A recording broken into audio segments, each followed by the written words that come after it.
The morning after my mom's funeral I woke up to the usual flood of Slack pings. I wasn't ready to face any of them, but I opened the app out of habit. At the top of the unread list was a direct message from my boss. It was one line. Family doesn't matter, deliverables do. No emojis, no explanation, no attempt at softening. I stared at it long enough that the read receipt must have shown, and then I just locked my phone again. The weight of grief in my chest shifted to something sharper, but I didn't reply. I couldn't afford to. I sat on the edge of the bed thinking about whether I'd imagined it, but the timestamp was there, 7:12 a.m., right before our team stand-up. I hadn't even logged in for the day, and he had already made it clear where I stood in his mind. The words weren't just cold, they stripped away the most basic recognition that I was a person going through something permanent. He reduced it to a distraction. The thought of losing this job was louder than the anger in that moment. Rent, groceries, the medical bills still hanging from my mom's care, everything depended on that paycheck. I told myself I would get through the day, that I would log in, join the calls, and just act like I hadn't read the message. I turned on my laptop, joined the stand-up, and forced myself to take notes as if nothing had happened.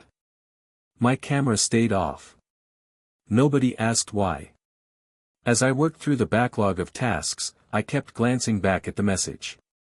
It felt like it burned a hole through the rest of the screen. I copied it to my Notes app, just in case he deleted it later. I didn't even know why I thought of that at the time, but it felt important to have a copy. Every ping that came in afterward carried a shadow of that line. The normal, "Please update this deck," and "Can you review the numbers," felt different when they landed on top of it. The silence from the rest of the team was another weight. No one commented, no one acknowledged that I'd been out for a funeral. The channel moved on like I'd been gone for a doctor's appointment. My boss posted about upcoming client deliverables, and the whole group responded with thumbs-up emojis. I added mine too, because I didn't want to stand out. I was still in the fog of loss, but now there was a second layer, the sense that my grief was invisible by design.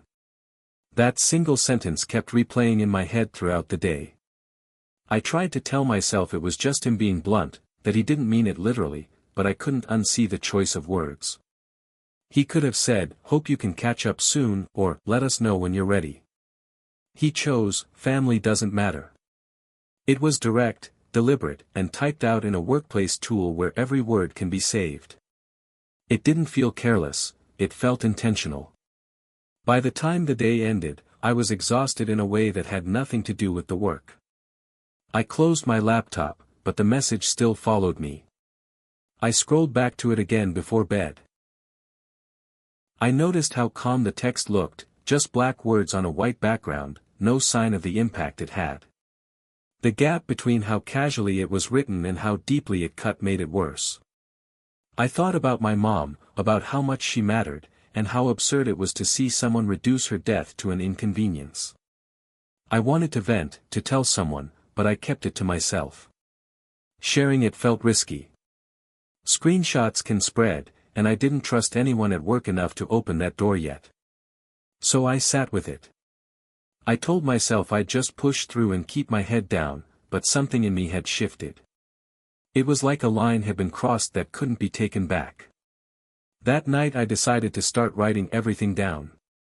Not because I had a plan, but because I knew I wouldn't forget the words, and I needed to see them in my own notes, not just in the Slack window. This was more than a bad comment, it was the start of a story I hadn't yet understood. Looking back, I realized that was the first step toward noticing a bigger pattern I'd been too tired to recognize before.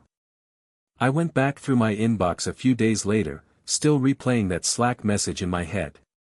What I found only made it worse. There was an email chain where he had CC'd senior leadership and mentioned I had been unavailable due to personal matters. That was the entire phrasing. No mention of why I was gone, no acknowledgement that I had just buried my mom. It read like I'd taken time off for an errand. I opened the full header, saved the file to my drive, and then forwarded it to my personal email. It wasn't about paranoia, it was about protecting myself. something in me knew I was going to need a record. The tone of the email was what got under my skin. It was stripped of any humanity, framed as though my absence was an inconvenience for the project plan. He broke down deadlines, listed blockers, and dropped my situation in a single throwaway line. The wording wasn't careless. It was precise, and it had the effect of minimizing me in front of the people who shaped my future at the company. When I read it again, the casual dismissal felt louder than the actual work updates. I clicked through the replies and noticed how leadership responded. A few, "thanks for the update," messages, some questions about timelines, but no one acknowledged what I was going through. The email flattened my loss into a calendar note, and because of that, it vanished from the thread without pause. By reducing it that way, he shaped how everyone else viewed it. They didn't see grief, they saw a scheduling hiccup. I thought about how many times this might have happened before, not just with me. When you strip a serious event down to personal matters, you erase the weight of it. You set the expectation that no one else should treat it as significant. It wasn't just sloppy wording, it was control. If leadership didn't see my absence as legitimate, then I had less ground to stand on if I ever pushed back about workload or boundaries. The more I thought about it, the angrier I became. I wasn't asking for sympathy in a company-wide email, but there was a basic level of respect that had been skipped. It was like he went out of his way to downplay it, and then framed it in front of the exact people who would judge my performance. It didn't feel like a mistake. It felt strategic. I scrolled through older threads to check if this was just his default language. I found instances where people out for conferences or vacations were described more clearly than my bereavement leave. There were even notes about someone's child's graduation, written with more detail than my mother's death. That contrast made me realize this wasn't about brevity. It was about choosing when to acknowledge humanity and when to erase it. Forwarding the email to myself felt like crossing a line, but it was the only way to keep control. If he could spin my absence into a minor inconvenience, I needed evidence that showed what really happened. I created a new folder in my personal drive and dropped the header file in. One document didn't feel like much, but it was a start. That night, I couldn't stop thinking about how deliberate the wording was. If he had written, "bereavement leave," leadership would have understood immediately. Instead, he wrote, "personal matters," which covered him legally but erased me personally. That kind of language wasn't accidental. It was tactical. The Slack message had shaken me, but this email confirmed something else. He wanted control over how my absence was framed. He wanted to decide what counted as legitimate and what didn't. That realization is what made me start paying closer attention. If he was willing to erase me in writing once, I needed to see how far he'd already taken it. The week after that email thread, things got heavier. My bereavement leave technically wasn't over, but he started filling my calendar as if I was fully back. I opened Outlook on Monday morning and saw 3 overlapping meetings, all tagged as "must attend." Some invites were dropped in at odd hours, like 6:45 a.m. or late in the evening, with no explanation. The notifications stacked up on my phone while I was still trying to get through basic errands tied to my mom's estate. It felt like he was daring me to choose between ignoring them or breaking my leave to join. At first, I thought maybe it was sloppy scheduling. But then I checked the timestamps. One invite landed within 15 minutes of my Slack status flipping to "away." Another came right after I'd emailed the team that I wasn't cleared to return yet. The timing was too pointed to be an accident. I started screenshotting each invite, making sure the dates and overlapping blocks were visible. I saved the screenshots to the same folder where I'd stored the email header. The contradiction was glaring. HR had the leave form on file, but my boss acted like it didn't exist. During one call that I shouldn't have been on, he even referred to me as "already back in rotation." That phrasing stuck in my head. It sounded rehearsed, like he was trying to set a record of me being present even when I technically wasn't. I muted my mic, kept the camera off, and made a note in my private log. I kept working quietly, answering only what I had to, but the stress doubled. Every notification carried a question: was this another setup to mark me absent, or was it just incompetence? The truth didn't matter much, either way, the record would show I was failing to keep up. That's why I treated every ping and invite like a potential receipt. I knew if I didn't capture it, the story could shift later. The more I watched, the more I realized how easy it was for him to twist the narrative. If I joined, it looked like I was available. If I skipped, he could claim I was unreliable. The entire structure was tilted in his favor. He had control of the calendar, the meeting notes, and the reporting lines. The only thing I controlled was what I saved on my end. I noticed too how other team members reacted. No one asked why I was double-booked or why my status still showed bereavement leave on Slack while my calendar was packed. They just carried on, clicking accept on whatever popped up. I blended in, adding my own accepts, but my screenshots told a different story. What looked normal from the outside was chaos when laid out in the log I was building. The act of saving those files gave me a strange sense of relief. It wasn't fixing the immediate problem, but it meant I wasn't completely defenseless. If he wanted to erase the fact that I was still on leave, I had the raw evidence sitting in my drive. I labeled each file with the date and a short note about the overlap. It was tedious, but it kept me steady. By the end of the week, the folder was already filling up. Slack messages, calendar invites, email forwards, all pieces of a picture I hadn't intended to build but now couldn't ignore. It was clear this wasn't about one bad line or one careless email. He was setting a tone, and I was caught inside it. I didn't say anything out loud yet. I kept my head down, worked the hours I could manage, and told myself I'd figure out when to act later. But the more I collected, the more obvious it became that this wasn't a one-off. It was a deliberate pattern. And once I started digging backward, I realized this kind of thing had been happening long before my mom died. Once I started scrolling back through old emails, the pattern came into focus. It wasn't just about what he did after my mom died. I saw the same behavior going back months, even years. One thread from last year caught my eye immediately. It was from the week my dad was in the hospital, and the subject line was about a client presentation. Buried in the replies was his late-night ping at 11:02 p.m., asking if I'd finished that deck yet. No mention that I had already told him my dad was in intensive care. No pause. Just a reminder to work. Looking at it with fresh eyes, it was obvious how he operated. He never denied personal crises outright. Instead, he acknowledged them in the barest terms and then layered work demands on top. By doing that, he could act like he wasn't ignoring my situation while still making it clear that deadlines came first.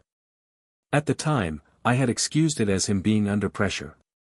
Now, with my mom's death still raw, it read differently. It looked like a strategy he relied on whenever anyone's life collided with his project plans. The timestamps told their own story. Most of the worst messages came late at night or very early in the morning, when I couldn't respond quickly. That way, the record would show him as waiting on me. It was subtle, but once I lined up the pings in my log, the pattern was impossible to miss. It was less about whether I actually finished the work and more about creating the appearance that I was the blocker. I dug deeper and found other examples. A coworker had taken time off for a surgery, and I spotted a similar line in an email chain: X will be offline for personal matters, so I'll need updates from the rest of you. Same phrasing he used about me after my mom's funeral. No detail, no acknowledgement, just a placeholder that made the absence sound minor. I started wondering how many of us had our own private folders of proof. What struck me most was how normalized it had become. Reading those threads in sequence, you wouldn't notice anything if you weren't looking for it. To leadership, it probably just looked like routine updates.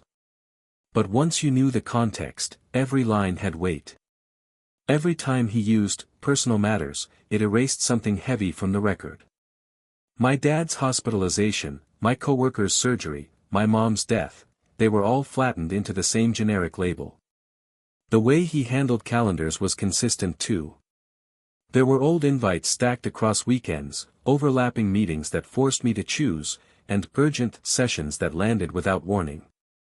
At the time, I just assumed it was part of the job. Seeing it again with the Slack message in my head, it looked more like a deliberate tactic to test people's limits.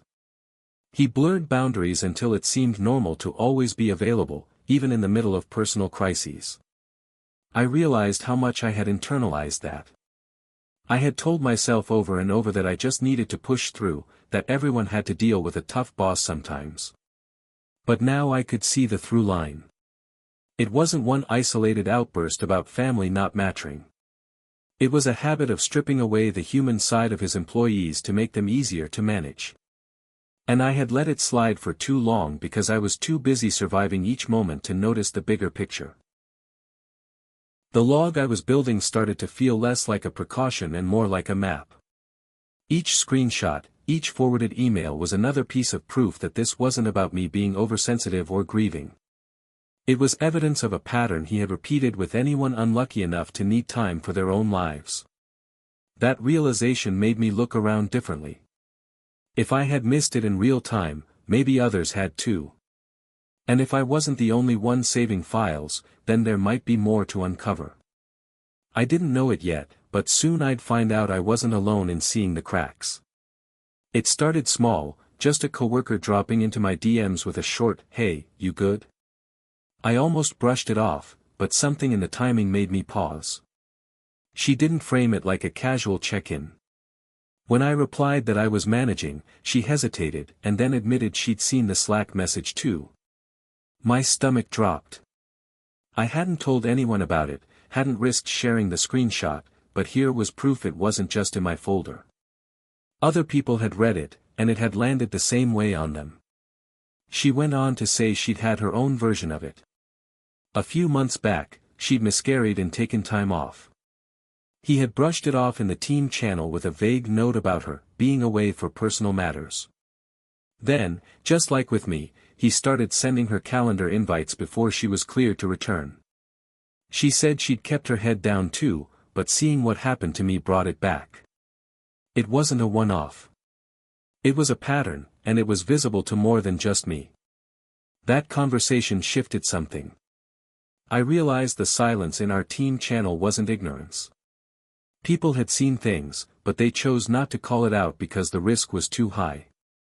My coworker admitted she'd screenshotted a couple of her own messages but never thought to save them anywhere permanent. Hearing that made me double down on keeping my own log. If he was repeating this with different people, then my folder was part of a larger story whether I liked it or not. I thought about how much tension I'd felt being the only one carrying my evidence.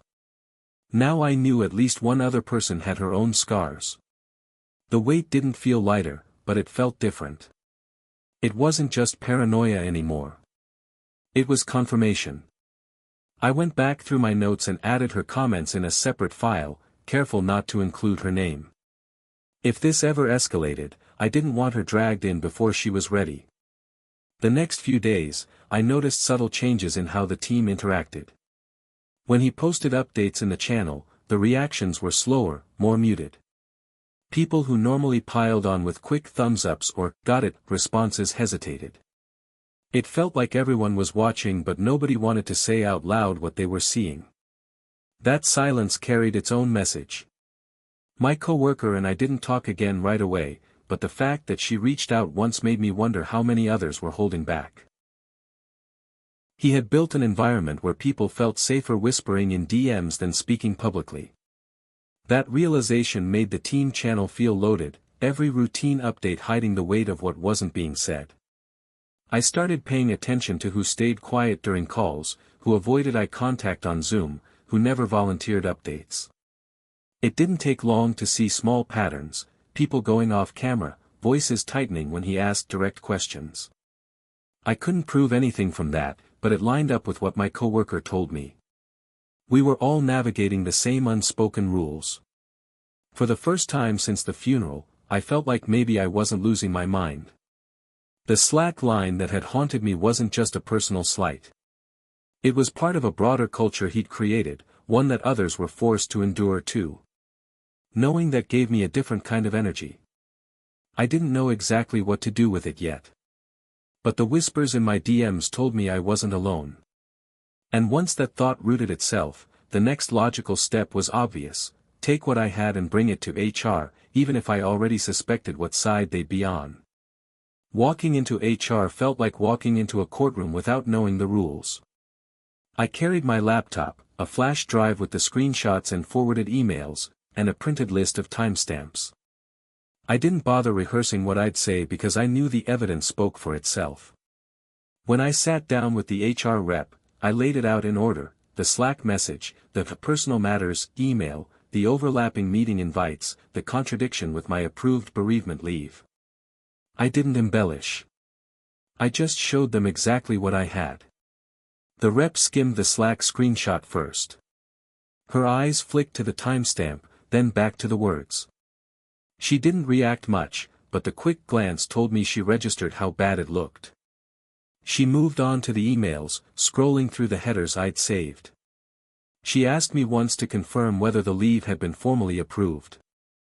I slid the HR form across the desk with my signed approval dated 2 weeks earlier. She nodded, but didn't comment.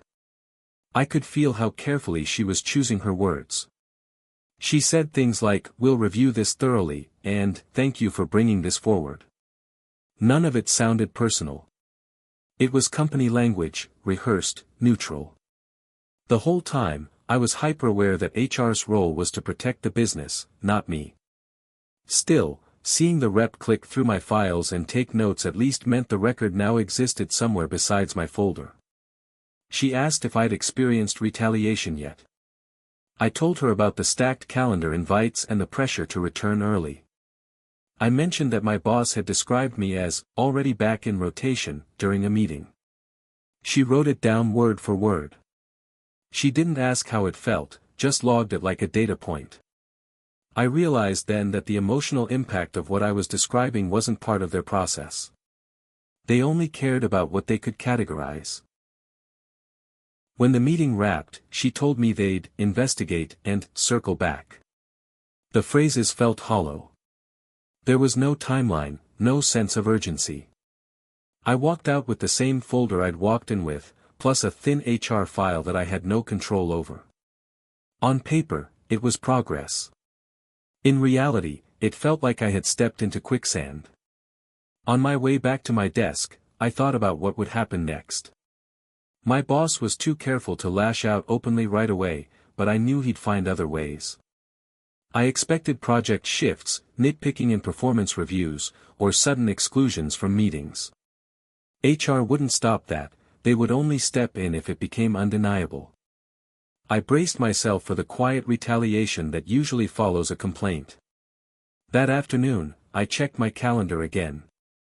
2 of my regular meetings had disappeared, reassigned to another teammate. No message, no explanation. Just gone. I took another screenshot. I didn't need a memo from HR to know what was happening. By the end of the day, I realized my folder was going to get bigger whether I wanted it to or not. HR had the copy they needed for their process, but I needed my own for survival. Filing the complaint hadn't solved anything. If anything, it had triggered the next phase. As I shut down my laptop, I felt the same exhaustion I had the day of the funeral, but this time it wasn't grief. It was the weight of knowing I'd made myself visible. And being visible meant he was going to come after me in ways the company would pretend not to notice. The retaliation started almost immediately, quiet but sharp. Within a week, 2 of my key projects were reassigned without warning. One morning I logged into Jira and saw my name missing from the board I'd led for months. The tickets had been redistributed, and my boss tagged another teammate as the owner. No explanation. Just a clean removal, like I had never been part of it. I screenshotted the before and after and dropped it into my folder. A day later, I got a performance notification through our HR portal. The note flagged me as inconsistent, citing vague examples of missed deadlines. The dates listed overlapped perfectly with the period of my bereavement leave. He had written it in a way that blurred the lines, never directly stating I failed to work during leave, but framing it so the absence looked like poor output. It was careful enough to sound official, sloppy enough to be transparent to anyone who knew the context. I saved a PDF copy immediately.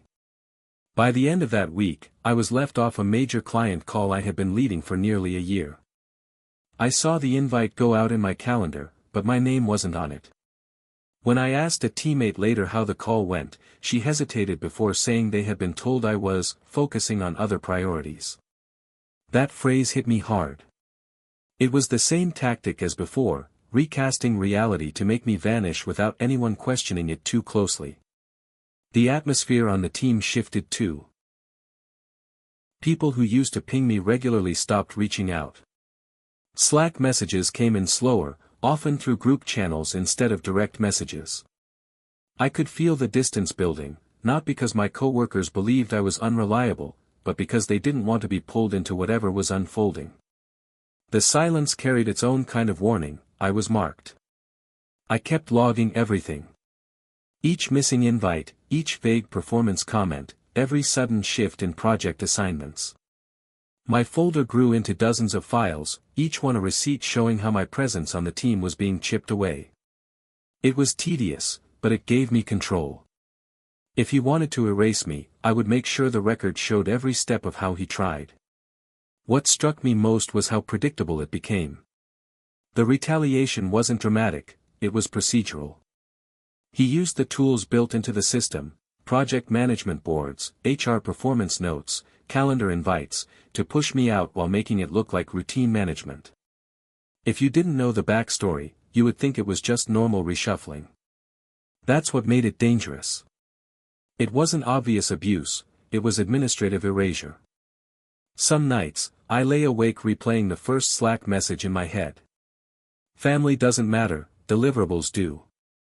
It made sense now how easily he could strip away my mom's death from an email or calendar invite. He had been practicing that kind of erasure for years.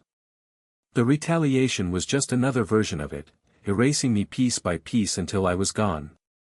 The weight of it built up fast. I felt like I was still grieving, but now for my job as well as my mom. I had walked into HR thinking I was protecting myself, but the only thing I had done was trigger a slower kind of suffocation.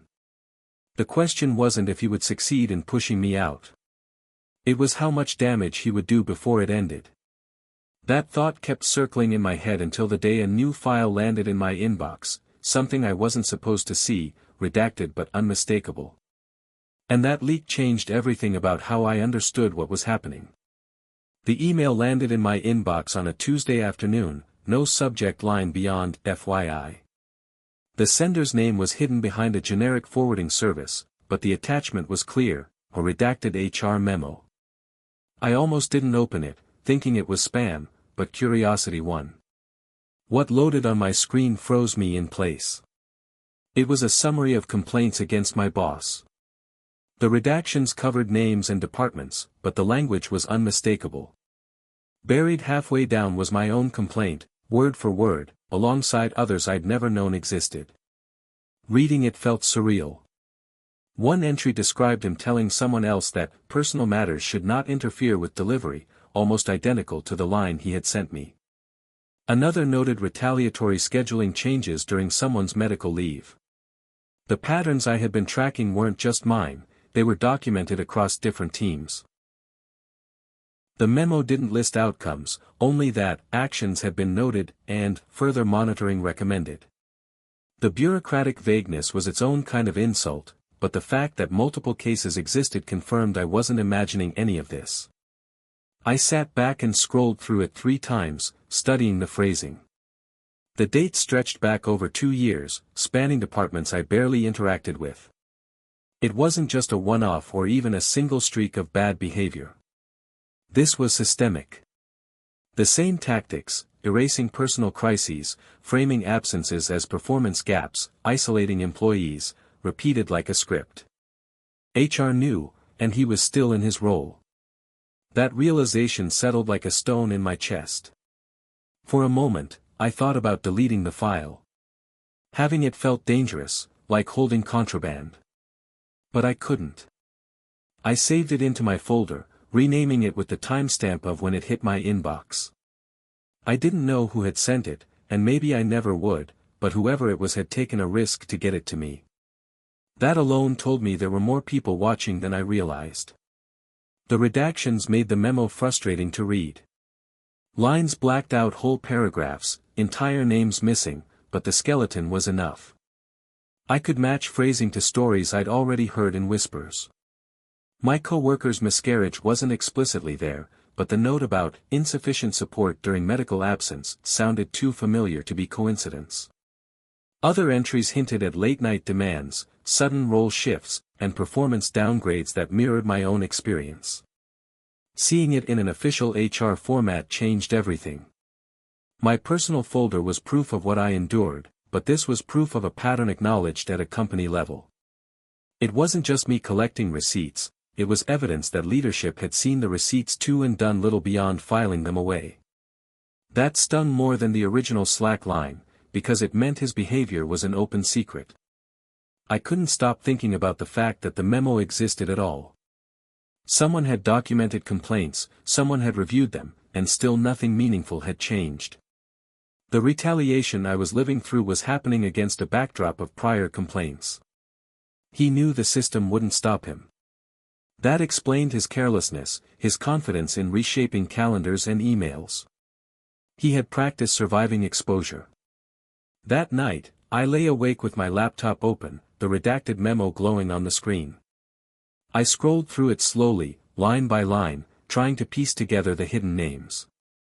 Each complaint was like an echo of my own notes, each line another reminder that I wasn't alone. The difference was, HR had the same view I did, and they had chosen to let him keep going. By the next morning, my anger was sharper than my fear. The leak didn't just confirm I wasn't crazy. It proved he wasn't untouchable. Someone inside the system had decided enough was enough and slipped me the file. And with that in hand, I knew he couldn't hide behind calendar invites and vague performance notes forever. The cracks were visible now, even in his own paper trail. He called me into a meeting on a Friday afternoon, the kind of calendar block that shows up with no subject line and no warning. I joined with my camera off, already bracing for whatever angle he was going to try. His voice was calm at first, rehearsed almost, and he said he misspoke in that Slack message. He tried to frame it as a clumsy attempt at humor, a line taken out of context. I didn't interrupt him, just let him run through the script. The whole time I thought about the redacted HR memo sitting in my folder, proof that this wasn't a one-time slip. He leaned hard on words like team and shared goals, as if sprinkling corporate language would soften what he'd said. But his phrasing cracked under its own weight. Calling my mom's death personal matters wasn't a joke. Scheduling me during approved leave wasn't an accident. Stripping me off projects wasn't a misunderstanding. Each action lined up with the receipts I'd been saving, and no amount of polished apology could erase the trail. At one point, he paused like he was waiting for me to reassure him. I didn't. I just said I had saved everything for clarity. The silence after that landed heavy. He knew exactly what I meant. His expression changed, even through the blur of the webcam. Regret flashed, but not the kind aimed at me. It was the kind aimed at someone realizing they had been caught and cornered. I thought back to the timeline. The Slack message was at 7:12 a.m., the email to leadership had headers down to the second, the stacked invites all carried timestamps I had screenshotted. Those details weren't open to reinterpretation. They existed outside of his control. That was the gap in his power. He could rewrite calendars and emails in real time, but he couldn't erase the history I had quietly built. Listening to him, I realized the apology wasn't for closure. It was a defensive move. He wanted to reframe things before HR circled back or before more people whispered in DMs. If he could spin it as an awkward joke, maybe it would undercut the seriousness of the complaints. But I wasn't giving him that opening. My notes, my screenshots, and now the leaked memo gave me leverage he hadn't planned for. The longer the meeting went, the clearer it became that he was trying to protect himself, not repair anything with me. His regret wasn't tied to the harm done. It was tied to the fact that his words were sitting in multiple inboxes and personal drives, out of his reach.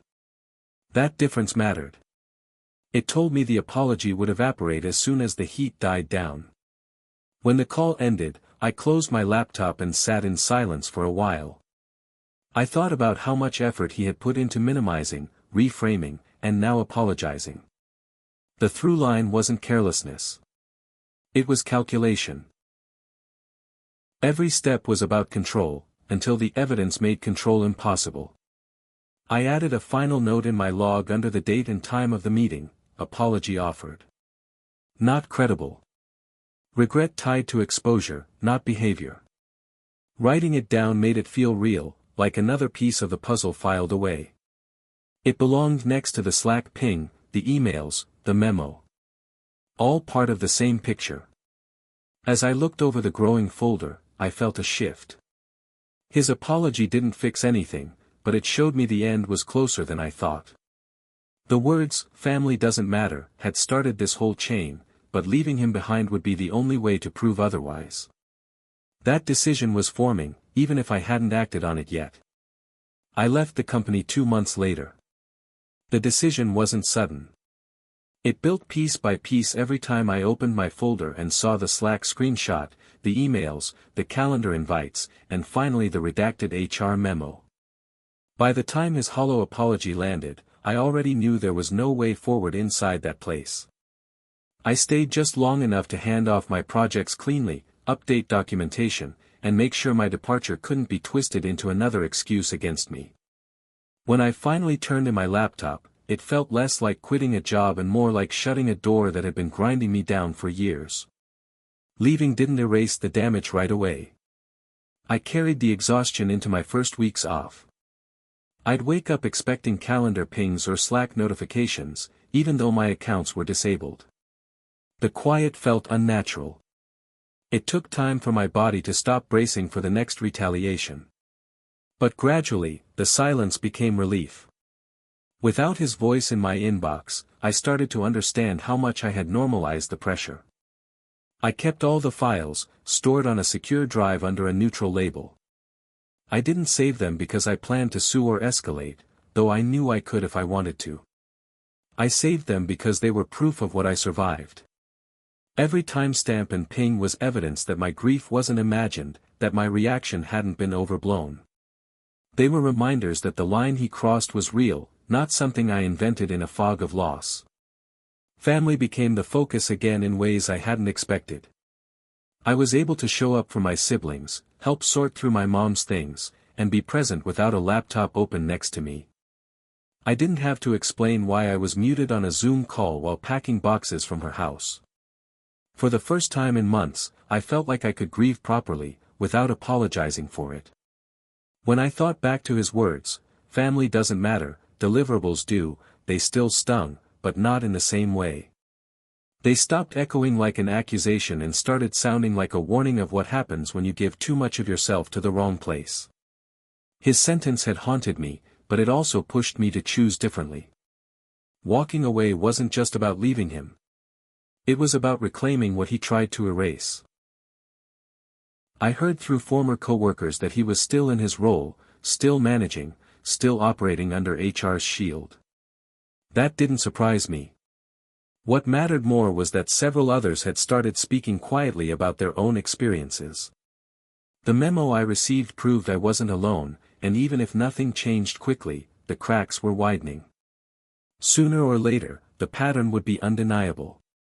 I didn't feel the need to warn new hires or launch a campaign against him. My energy was gone from that company, and I wasn't going to give him more of it. But if anyone ever asked, I had the receipts. Not to burn bridges, but to remind myself that I wasn't powerless, no matter how hard he tried to convince me otherwise. Now, months later, I can look at that first Slack ping without the same weight in my chest. It was the start of something ugly, but also the push I needed to step out. Family does matter. My mom mattered. My dad mattered. My coworkers' losses mattered. And I refused to sit in another place where someone insists otherwise. The folder stays tucked away, a record of what happened. But the more important record is the choice I made to leave. I finally chose family over deliverables, and that decision is the only one I don't regret.